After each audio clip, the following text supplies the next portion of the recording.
So kids, you want to get up at 4 a.m, huh? Well, let me tell you how to do just that. Okay, so first things first, to be real, the first day is going to suck. So, you know, your schedule is going to be probably going to bed quite late at the moment.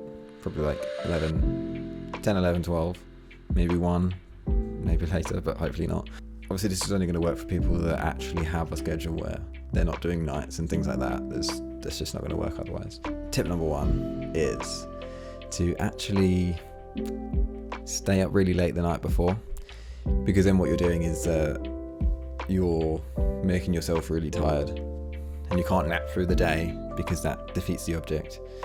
So if you make yourself really tired the day before you want to start doing the earlies, then you're going to be dead by that evening, and then you're going to be ready to fall asleep at a weirdly early time, because the reality is you need to be in bed by 8, half 7 maybe. Like 9 is a push, but once you go past 9, you're obviously, if you're up at 4, you're only getting, from 8 p.m. is 8 hours sleep. From 9 p.m, and let's be real, we all sit in bed for like maybe 10 minutes, maybe more. Maybe you just check your phone the last couple of times, which I wouldn't recommend. That ruins your sleep as well. So we're looking at sub 6 hours sometimes, and especially when you're trying to get up at an early time anyway, which is going to be off your routine, that's going to make it so much harder. So the reality is, unfortunately, regardless of what your intentions are, the first day is probably going to suck, because you're going to wake up at 4 and it's going to be horrible because you weren't able to get to sleep at 8 p.m. So there's no way you're going to get that full 8 hours and feel like, yeah, I feel good, because the chances are you are always in your deep sleep at that 4 a.m. stage. And so don't be surprised if you feel like you've been ripped out of your dream by the alarm, because we'll probably be in that dream stage anyway, which is quite horrible. Tip number 2 is figure out if anyone or anything will actually disturb you during that early sleep time. Once you get into that routine of, okay, I'm going to be going to bed at 8. So this is for people that obviously want 8 hours of sleep, which I think is vital for everybody. Most people are going to be very active at that time. Most people aren't going to be in bed. The streets are going to be loud. You may have flatmates or family crashing around in the other rooms because they're not going to be up that time. So I would consider getting some earplugs, something like that, something that's going to help you get to bed and not be disturbed. I don't know, I've got these, I'm a side sleeper. I don't buy these little ones from Amazon. It's like Hear Protect. You can see that, but yeah, it's like these little ears, and they slot in and they're quite flat, so that when you sleep on your side they're not really disturbing. But no earplugs are really great anyway. Like, if you can just get used to ignoring noises, that's the best thing, because I find they actually disturb my sleep more because they're annoying. Find some that you work with if you want to do that. If not, try some noise cancelling, whatever, I don't know. There are like expensive ones if you really want to commit to this.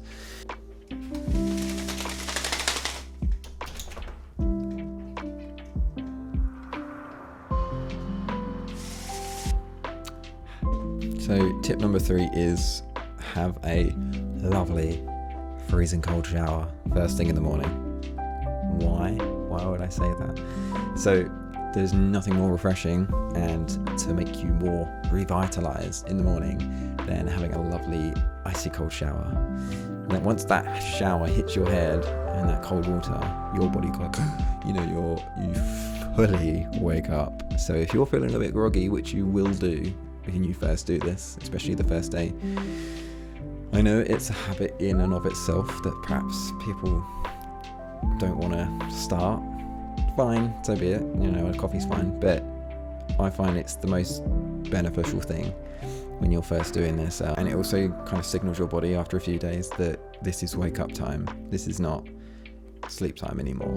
So that helps you develop that schedule. That brings me to step number 4, which is to do something you enjoy doing first thing. I know a lot of people actually enjoy the cold shower thing, which is fantastic. I actually like it a lot because I like the way that it makes me feel, that wake up feeling. I find that having a coffee after the shower is fine, but it wakes you up so much that you don't feel like you need it, which is the great thing.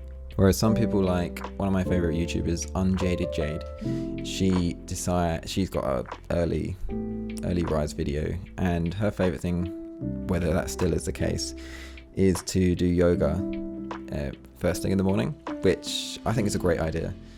It definitely will wake you up, but I find that that's just never something I've really wanted to do. I've never found that I had the enthusiasm to do that first thing in the morning. What I would rather do is get into some comfy clothes, and I find that I like to crack on with my work the first thing in the morning. So depends what you like to do. And also, England in the UK is not the warmest of climates, especially at this time, which is January in the winter. Even though it's quite mild, it's still cold. And when I first started doing these early mornings, I was studying my A-levels again because I didn't do too well at college, etc., etc. So I found that the best thing was for me to just crack straight on with the work. I found I was like really productive. That's probably something I'd recommend, is make sure that you've got something you enjoy doing first. I enjoyed my studies. I did biology, chemistry, maths, etc. So I really enjoyed it. I wanted to learn it all, and that was my favourite thing to do in the morning. Once I got ready, I got my coffee and everything, and I was ready to just crack straight on. And when I was doing my first bout of early mornings, I was already working 9-5, so I had my full-time job. So there was a little 5-hour window. It's not little, but that 5-hour window became about 3-ish hours once you account for a couple of breaks in your study, the breakfast time, etc., and then traveling to work. Mine was in COVID, so I didn't actually work in the office. I worked from home, but occasionally you have to travel somewhere and do something, so just bear that in mind. And then tip number 5 is to, probably sound quite a weird one, but you might not think of it, and I didn't when I first started, is to consider your lighting at this time in the morning, because the sun isn't going to rise for a few hours, especially in the winter. So you cannot rely on natural light at all. And some people hate having big, powerful LED lights first thing in the morning. So if you've only got those, then you might want to consider something like some color changing bulbs. I've got like a little LED strip that goes around my desk, and I've got the bright ones on at the moment because I've got used to that now. But these little ones here, they actually turn on and they can be changed to like a more of an orange or a yellowy hue, which is a lot nicer on the eyes when you first get up. And if you are a student, or even if you're working, you want to consider things like, you obviously need the light to read if you're using textbooks, things like that. But also if you're going straight onto a screen, just be kind to your eyes, because blue light halfway through the middle of the night is quite jarring, and it hinders your performance, I think, because you find that you're kind of like really squinting and you're struggling to actually use your eyes because it's so bright. So consider using things like the night light. The Windows PC has like a orange adjustable hue, which is really kind on the eyes. So the first thing in the morning when you're really groggy, you've just woken up and your body's like, what's going on? Then you don't want to be having huge bundles of blue light rays coming at your eyes. It's not nice. Personally, I've got used to the LED lights now, because when I have my shower in the morning and it's lovely and cold and refreshing, I think it's quite cruel on the brain to then have it in darkness because your brain's going to be thinking, are we waking up? Are we not? I don't know, because it's dark and it's horribly cold. And yeah, so I think cracking on with the lights straight away in the bathroom with the cold shower and then you're ready. Tip number 6 is to consider a standing desk. They're not cheap, I'm not going to lie, but you can get second-hand ones and all that, so just think about that. I find they help tremendously because they help you focus, and there's nothing more inviting when you've got your early schedule done anyway and you're looking at that cushiony chair and you're thinking, I could just have a little nap, a little doze off. But there's nothing more detrimental to your new routine than having a nap when you should be trying to keep yourself awake. So that leads on to step number 7, which is to consider your working environment and the desk setup that you've got. You want to make it inviting and easy to use.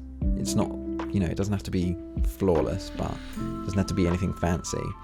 But you want it to be clear. You don't want to be getting up at this time in the morning and then thinking, oh, I've got to sort out all my washing, or I've got to clear up all the food or whatever rubbish that I've had the night before, or you've got loads of cups everywhere, and because then you'll find that it's probably looking 4:30 and then it's getting near 5 and you're thinking, I've not even started what I wanted to do, why did I even bother getting up so early? And it's quite discouraging. This can also apply for if you're not going to be working on a desk first thing, which is completely fine. If you're not even getting up at 4 a.m. to do that, then maybe you're going to train for your marathon or something like that, or your ultra, whatever. Get your workout clothes ready, something like that. Make sure that it's all just ready to go, so you haven't even got to think, and you can just crack straight on with your training first thing in the morning. Or get your yoga mat laid out just before bed, and then you're ready to do that if that's what you want to do. And that is similar to what I'm coming on to now with tip number 8, which is exercise. If you don't already, exercise. Because especially when you're trying to form a new routine, your body's obviously going to be adjusted to a certain rhythm, and if you're trying to get up early and go to bed early, you really want to be tired in the night before, because again, like I say, you want to be going to bed at about 8 p.m. because that gives you that full 8 hours of sleep, which I think we all need. Perhaps you feel differently, but that's fine. Exercise helps you use your energy for the day, because there's nothing more disruptive to sleep than having pent-up energy that you've not used through the whole day, and then you're just laying there awake in bed and you're thinking about that alarm that's going to go off in a few hours. Oh wait, it's midnight now. I've got like 3 or 4 hours before my alarm goes off. It just feels horrible, and it's really discouraging.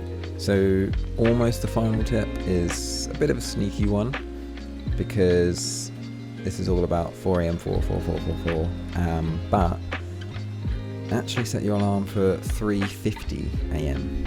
And it sounds disgusting if you've never been up that early before, unless it's for like a holiday at the airport and things like that.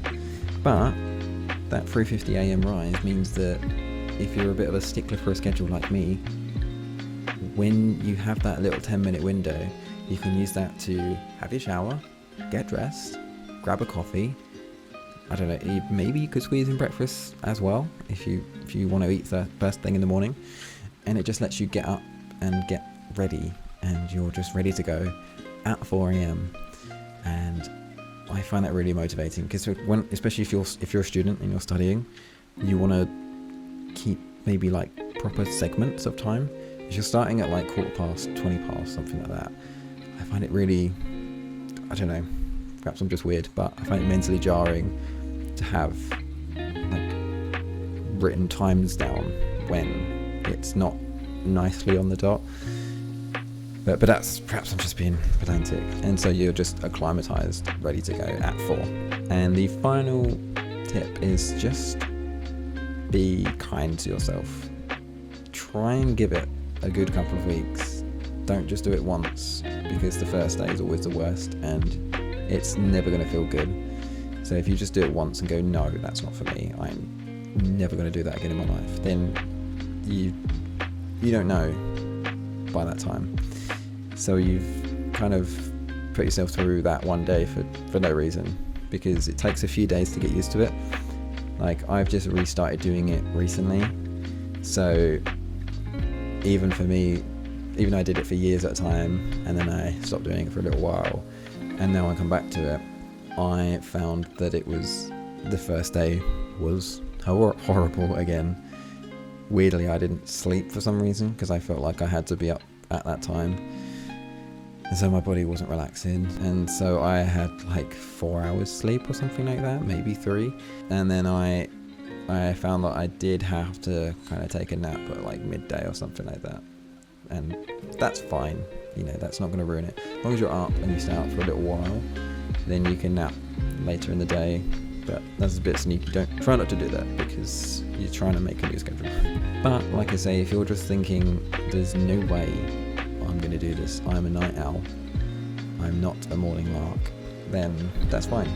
Don't worry about it. It's not going to ruin your life if you just don't get up early, because you can work later, then I'll be in bed at the time that you may be your most productive. But if you are like me, I really do consider myself a morning lark, even though it can be a little bit antisocial, which is kind of the problem with starting a routine like this, is that obviously at 8 p.m, you're starting to get ready for bed about 7, half 7. Like, your family, your friends, everyone's up. Like, people do stuff late, and it can be quite difficult to go and tuck yourself into bed and try and sleep when everyone's having fun or whatever. So again, don't be afraid of being a little bit lax with the schedule. Ideally, you want to be quite strict, but if you've got loads of family coming around and things like that, or if it's your birthday, don't think, oh my god, I've got to be up or I've got to go to bed. Just enjoy your life as well. Don't get too caught up in this whole routine thing. But when you are on schedule, the reason I find it so rewarding and easy to be so productive is because, like now, it's silent and it's free of disruption. And so when you're trying to focus or study or things like that, no one's calling you, no one's texting because they're all sound asleep. The sun's not up, so you don't feel like you're getting any FOMO because no one's out there doing anything. And so your brain's just like, oh, okay, yeah, I can work at this time of day because nothing else is happening. Like, you probably find, like me, you don't really want to watch TV either. You don't wake up and go, oh, I'd like to watch my favourite show. You just don't feel like it at this time of day. But obviously, like I say, this is not for everyone because, if you've got kids and they're not getting in bed early, or maybe they are and maybe they get up early, then you are responsible for them, obviously. So it's not going to work for everybody. Some of you will think, no, there's no way I can do this. I've got too many commitments that go on 8, 9, 10 o'clock at night, something like that. Like, even if it's just family time, that's fine. That's part of life. You should enjoy that. Or if your partner is threatening to break up with you, if you do one more alarm at 3:50 a.m. in the morning, that's fine. You don't have to do this. It's okay. But other than that, if you do decide to do this, then just enjoy it. Take a bit of self-pride if it's something that you've always wanted to do.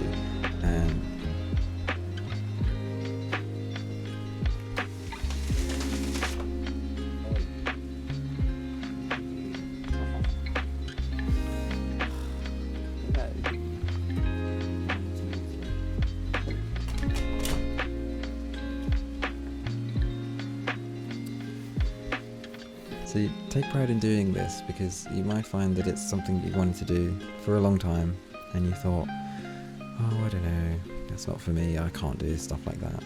You can. It's not too rough. You'll get used to it. So yeah, don't be you can take pride in your determination to get your work project done, whether it's art, exercise, work, study, whatever it is. Just enjoy a little journey. Just such a kid.